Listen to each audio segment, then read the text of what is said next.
Teman-teman sekalian, sekali lagi saya akan membahas mengenai vitamin D3 yang sedang marak viral di media sosial dan banyak penjualnya. Itu vitamin D3 yang dosis tinggi, yang 5.000 unit harus dengan resep dokter. Dan yang di atasnya 10.000 unit, 20.000 unit itu tidak BPOM. Karena apa? BPOM menyadari bahwa ini berbahaya. Kalau diminum secara sembarangan bisa terjadi intoksikasi. Oleh sebab itu tidak disetujui oleh BPOM. Nah, vitamin D3 ini memang vitamin kan. Vitamin itu fungsinya sebagai katalis dan kofaktor. Dan jumlah yang diperlukan tuh hanya sedikit. Ya, jadi memang sih ada dokter yang bilang, oh 20.000 unit itu hanya 0,5 mg. 0,5 mg itu besar. Besar ya. Kalau racun ya itu 0, sekian mikrogram aja itu sudah berbahaya. Begitu ya. Nah ini vitamin D, ada beberapa obat. Ini sama kayak pasien saya nanya, dok saya udah biasa minum metformin 500 mg. Kenapa dikasih glimepirid yang 4 mg? Metformin 500 mg, walaupun 500 mg, walaupun 850 mg, itu nggak ada apa-apanya dibanding glimepirid, glibenclamid yang hanya 4 mg. Kamu minum glimepirid 4 mg bisa hipoglikemi. Gitu ya, jadi tolong otaknya dipakai. Ya jangan sembarangan ngomong, apalagi dokter yang bilang 0,5 mg itu kecil. Itu besar vitamin D3 ya, jadi 20.000 unit itu besar dan hati-hati bisa menyebabkan efek samping intoksikasi.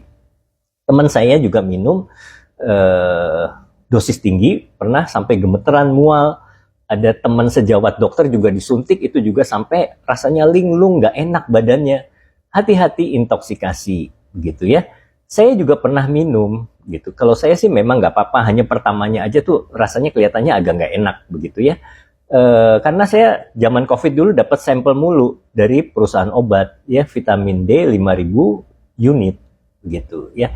Jadi sekali lagi vitamin D itu ada yang mengatakan bahwa dia bukan hanya berfungsi sebagai katalis atau kofaktor, tapi sebagai hormon loh. Jadi Anda percuma disuruh minum suplemen vitamin D3 dosis tinggi setiap hari seumur hidup.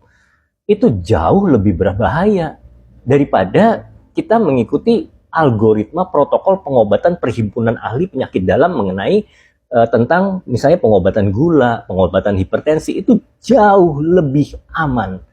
Karena apa? Karena range dosisnya sudah disesuaikan, tidak menimbulkan efek samping. Ya. Efek samping jangka panjang mungkin 50 tahun lagi. Tapi 50 tahun lagi kita udah keburu meninggal mungkin ya.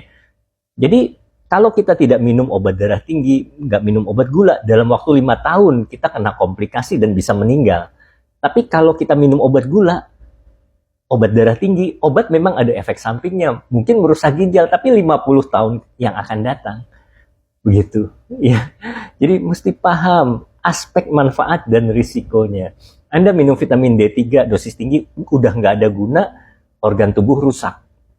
Begitu ya.